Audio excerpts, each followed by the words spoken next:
is not an Islamophobe. He made comments which were mistaken. He's clarified those now.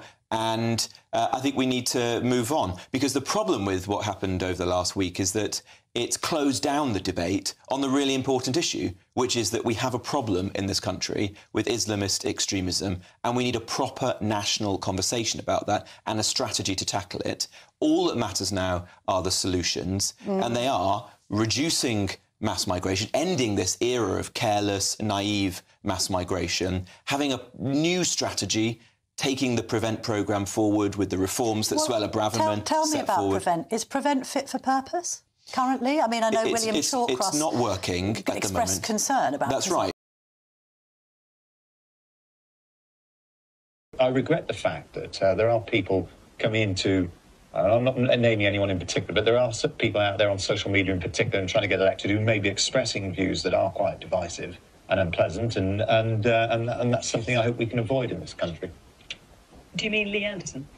No, I don't mean Lee, actually. No, I don't mean Lee. And I think, you know, I think we also have to be careful about, and this isn't you, Fiona, but there's an element on the left who's sometimes quite patronising towards people who they disagree with, and I've felt that myself, patronising towards people who haven't... Well, no, I only mentioned it because the Prime Minister said his... Look, I think it was an appalling spectacle, really, for our democracy, what happened in Rochdale. But... you know, he has rights. He's been elected by the people of Rochdale. Why do you say... Well, I mean, it was a democratic election. Yes, it was. So he's perfectly entitled to...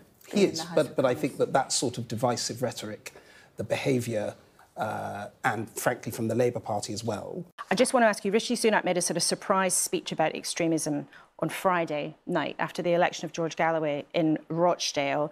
Now, this time last week, the former Conservative MP, Lee Anderson, was booted out of the party for comments which many people believed, and we heard in this studio, were Islamophobic and anti-Muslim.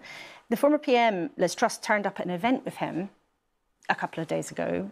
If she was happy to appear alongside him, even though he's been booted out, should she face some sort of consequences too?